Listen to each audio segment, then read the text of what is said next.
அன்பானவர்களே, நம்மை பார்த்து ஒவ்வொரு முறையும் ஆண்டவர் கொடுக்கிற ஆலோசனைகள் எவ்வளோ ஆச்சரியமானவைகள்.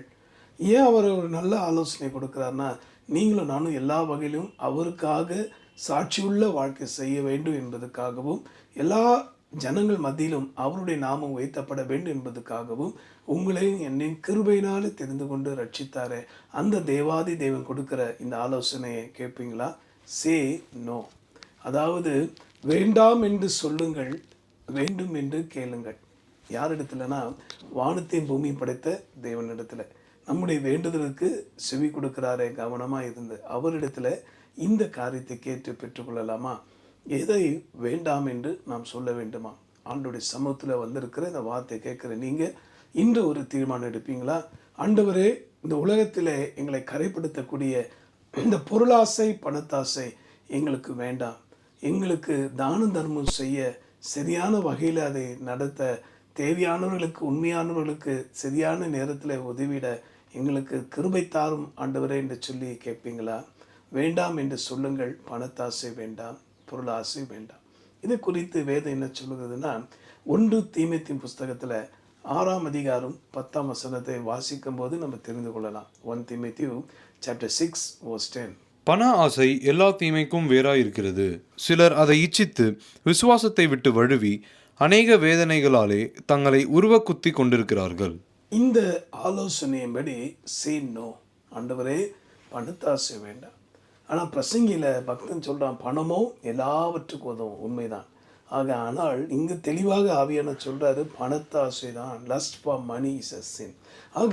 வேண்டாம் என்று சொல்லும். ஆண்டவரிடத்தில் கேளுங்கள் அப்பா. முழங்கால் பண்ணிடும் போதெல்லாம் உங்கள் வாழ்க்கையில் ஐஸ்வர்யம் பெருகும்போது, உங்களுக்கு எல்லா வகையிலும் பொருளாதாரத்தில் உயர்வு வரும்போதும், ஒரு நாளும் ஒருபோதும் பொருளாசையோ பணத்தாசையோ நம்முடைய இருதயத்தை, நம்முடைய வாழ்க்கையை ஆண்டு கொண்டு விடாதபடி கவனமாக இருப்போமா? இப்போ யாருக்கு தான் இது வரும்? இங்கே சொல்லப்பட்டிருக்கு, நம்மில் அநேகர் அதை இன்னும் இச்சித்து விருப்பப்பட்டு அதில் போய் சிக்கி தங்களை தாமே உருவ கொத்தி கொள்கிறாங்க. இப்படிப்பட்ட நிலைமை யாருக்கு வரும்? இப்பயே உங்களுக்குள்ள சில சிம்டம்ஸ் இருக்குன்னா இப்பயே அதை ரெக்டிஃபை பண்ணிடுவீங்களா? இதோ யாருக்கு அந்த தன்மை வரும் பார்த்தீங்கன்னா, நீதிமொழிகள் புஸ்தகத்தில் 11ஆம் அதிகாரம், வாரி இறைத்தும் விருத்தி அடைவாரும் உண்டு, அதிகமாய் பிசினித்தனம் பண்ணியும் வறுமை அடைவாரும் உண்டு.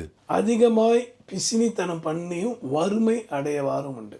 வேண்டாம் என்று சொல்லுங்கள். என்ன வேண்டாம்? ஆண்டவரே, பிசினித்தனம், அதாவது கெஞ்ச புத்தின்னு சொல்லுவாங்க. இப்படிப்பட்டதான பிசினித்தனமான குணங்கள் எங்களுக்குள் வரக்கூடாது.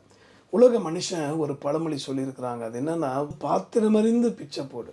அதோட அர்த்தம் என்னன்னா, உழைப்போருக்கும் உண்மையாய் முன்னுக்கு வரணும் என்று நினைப்போருக்கும், அதாவது சோம்பேறிகளுக்கு அல்ல, அல்லது எப்படிப்பட்ட மனிதர்களுக்கு நீ உதவி செய்யணும் என்பதையும் உலக மனுஷர்கள் கூட ஞானத்தை சொல்லியிருக்கிறாங்க. அதெல்லாம் ஒரு பக்கம் இருக்கட்டும். நமக்கு வெளிச்சம் காட்டுகிற வேத வார்த்தையை விட்டு விலகி விட வேண்டாம். வேண்டாம் என்று சொல்லுங்கள் அப்பா. அந்த பிசினித்தனம் என்னுடைய மனதிலேயோ வாழ்க்கையிலோ இருதயத்திலோ வந்துடக்கூடாது. இந்த பிசினித்தனம் பண்ணக்கூடியவர்கள் தான் காலம் சில பொருளாசைக்கு, பணத்தை ஆசைக்கு அப்படியே அடிமையாகி தங்களை அழித்து கொள்கிறார்கள். ஆக இதிலிருந்து தப்பித்துக்கொள்ள வழி என்ன? அப்போ எதை தான் வேண்டும் என்று நம்ம கேட்கணும். கேட்டு பார்ப்போமா இந்த காரியத்தை? எபிரேயர் புஸ்தகத்தில் 13ஆம் அதிகாரம் 16ஆம் வசனம். Hebrew chapter 13 verse 16. அன்றியும் நன்மை செய்யவும் தானந்தர்மம் பண்ணவும் மறவாதிருங்கள், இப்படிப்பட்ட பலிகளின் மேல் தேவன் பிரியமாயிருக்கிறார்.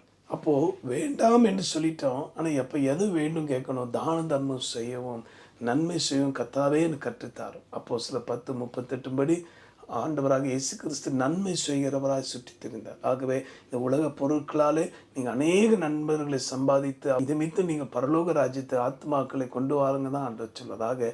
இன்றைக்கே நம்முடைய இருதயத்தை நிரப்புவோமா ஆத்ம பாரத்தினால?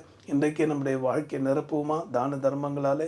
இங்கே சொல்லப்பட்ட ஆலோசனைப்படி இந்த பிசினி குணம் வேண்டாம், பொருளாசையும் பணத்தாசையும் நம்ம அண்டு கொண்டு விடாதபடி கவனமாக இருப்போம். ஒன்றும் இல்லை. இன்றைக்கி ஒருவேளை இந்த நிலைமையில் இருப்பீங்கன்னா மாறிக்கொள்ள ஒப்பு கொடுப்போம்.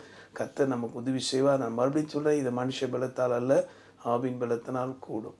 ஆக வேண்டிக் கொள்ளுகிற யாவருக்கும் அவர் பதிலளிப்பார். ஜெபிக்கலாமா? அன்புள்ள ஆண்டவரே, இந்த வார்த்தை கேட்டு என்னுடைய ஜெபிக்கிற யாவர் மேலும் உடைய பிரச்சனை இறங்கி வரட்டும் அப்பா.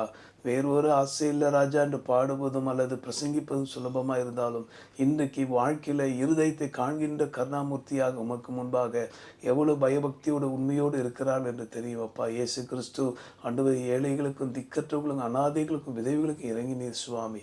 அந்த குணத்தை, அந்த இருதயத்தை இந்த செய்தியை கேட்டு என்னோடு ஜெபிக்கிற யாவருக்கும் தாரும்.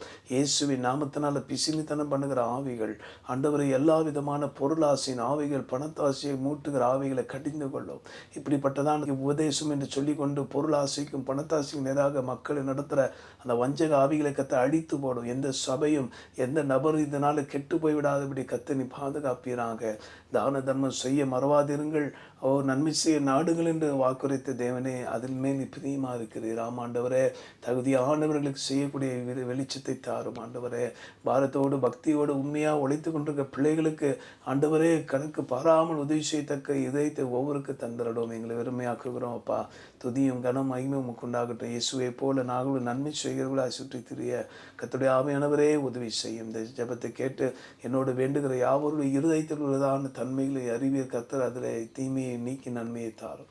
இயேசு மூலமாக ஜெபிக்கிறோம் எங்கள் நல்ல பிதாவே, ஆமென். இந்த light of the world ministry உங்களுக்காக தேவனால் கொடுக்கப்பட்ட ஒரு ஊழியம். இந்த ஊழியத்தினாலே நீங்களும் சரி, உங்கள் எதிர்காலம் எல்லாம் ஆசீர்வதிக்கப்படும். அங்கே தொடர்ந்து தாராளமாய் தான தர்மம் செய்யவும், இப்படிப்பட்ட தரிசன பாரமுள்ள ஊழியங்களை தாங்கவும் முன் வாருங்க. கர்த்தர் உங்களையும் உங்கள் பிள்ளைகளையும் ஆசீர்வதிப்பார். ஆமென்.